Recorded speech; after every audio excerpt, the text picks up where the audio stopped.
In this video, I am going to go over general CPA exam study tips and just general advice and encouragement. You're someone who is taking the exam and you're passing the first try. That's great. Couldn't be me. This video is more for people who may need kind of some more encouragement. One more kind of thing I'll say before we get started is just that, everyone has a unique situation, so this might not be for everyone. This is just more general advice that worked for me, since now I have passed the CPA exams and I am a CPA. So with all that said, let's get started.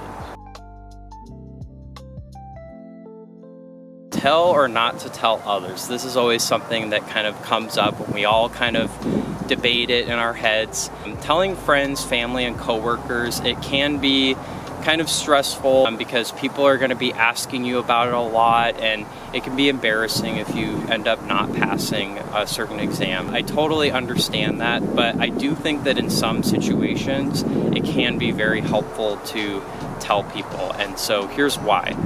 First element of this is verbal contracts. And so by telling people that I was going to pass my exams, I really felt a sense of accountability towards it, and it just kind of gave me a little bit of extra motivation.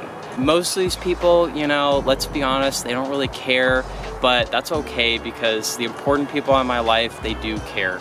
And, I felt like I didn't want to let them down. The second thing that I'll talk about here is just the general support system. And so friends and family, they knew my situation, and they would give me kind of space and time if I really needed to study at a particular time. And the final thing is that, telling people at work, your boss, better than I do. Maybe there's someone who will not be understanding of this, but that's just kind of something to think about. But I will say that my boss was very understanding and very helpful, and so all of this support system really would not have been unlocked if I just didn't tell anyone and kept it to myself. One final point that I'll make here is that compromises can be made. So for example, my parents, they were very much aware that I was studying and taking these exams, but I didn't always tell them when exactly I was going to be taking the exam or when I would get my results back, because that can just add another layer of stress onto things. So that's something to think about, that there can be compromises with this. As with everything in this video, it's important to really just focus on what works best for you. So I knew people at work who would get up early and study before work. Maybe that's you, and that's great. Also could not be me. I kind of work better kind of at night. One thing that I would do is I would stay at the office after work, and I just wouldn't go home until I felt like I had put in enough study hours. And that really helped me, because sometimes, I found that when I would go home, I would not want to then go in and study. So I think what's really important here is just to find what works for you and stick to that schedule. And the consistency of going through that is much more important than just the exact amount of hours and study time and all that kind of thing. If you ask people about this, you're going to hear a lot of different opinions. One thing that I will say is that if you're really struggling to get through your studying and you're starting with one of the kind of lengthier and material heavy exams such as FAR or Reg, I would recommend switching to one of the shorter, smaller material ones such as TCP or one of the disciplines. And the reason is because this will kind of allow you to get the ball rolling, and it will build your confidence as you get through these exams. One final approach that you can take is just to take the exam based on whatever work environment you're in. So for example, if you're an auditor, then it kind of makes sense to take audit first. And if you work in tax, you may want to start with Reg or TCP just to get those out of the way. Really, what helped me is just to focus on only what was in front of me. So for example, I would just focus on finishing the rest of that chapter or finishing the rest of those questions. I think looking ahead and looking at all the material I had to get through in the future, that can get really overwhelming. So that can kind of help with pushing through some of the material.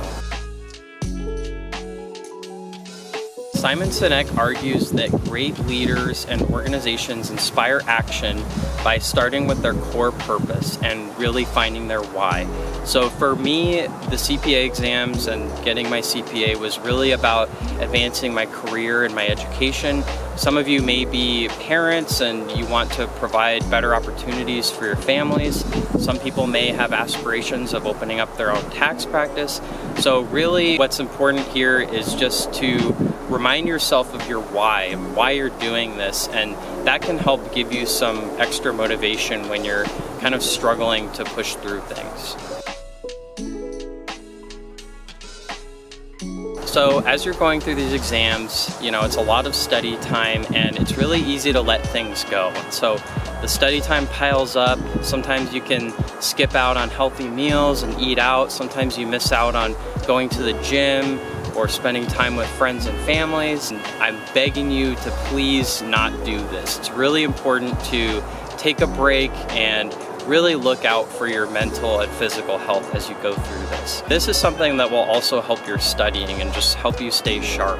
And so one thing I'd recommend is just to never lose sight of the important things in life. So for example, my grandparents, it was 2 days before one of my CPA exams and they invited me over for dinner. It wasn't the best time, but of course, that's really important to me, and of course I went over and did that. That just is an example of kind of balancing priorities, but I did make up the study time later, just after I went to dinner with them.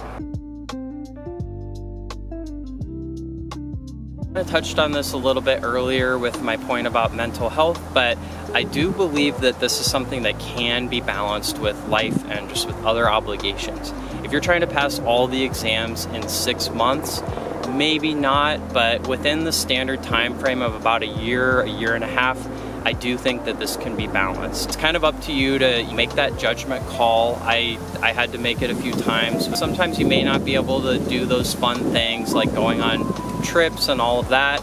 For me, I felt like I didn't want to do some of those things until I really had my studying in order.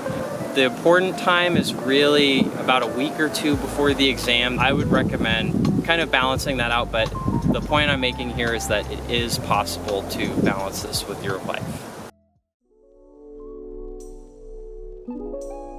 When you're done with the exams, you are going to have so much time back that you probably won't even know what to do. And while you're studying, you're going to think of a million things that you'd rather be doing than studying. One thing that I think is important is to really write these things down, because you're not going to have time for them while you're studying, but after the exam you will get that time back, and then you'll be able to go try that new ice cream shop that you always wanted to go to. I really do think that the mindset is important, and I remember telling my boss, if I pass the exam tomorrow, and she said, no, you have to think, I'm going to pass this exam, when I pass this exam. And focusing on it like that really was helpful for me, and it made a difference, because I knew that if I didn't care enough, then I just wasn't going to make it happen. When I heard about my friends who were passing the exams before I did, I truly did feel happy for them. At the same time, it can feel sometimes discouraging if you're really struggling just to get through one exam. Even though it's a cliche, comparison is the thief of joy. The thing is, they're on their path, I'm on my path, you're on your path. At the end of the day, it really doesn't matter. These are some of the processes and mindsets that helped me get through the exams, and I really hope that I've provided some value for you here today and just some general motivation. My goal with this YouTube channel is really to help others, and maybe that'll be through instructional videos or just talking about things I've learned or providing some sort of entertainment. So if you have tips that you think can help people get through these exams, then please feel free to leave them in the comments below, and you can do this. Let's go.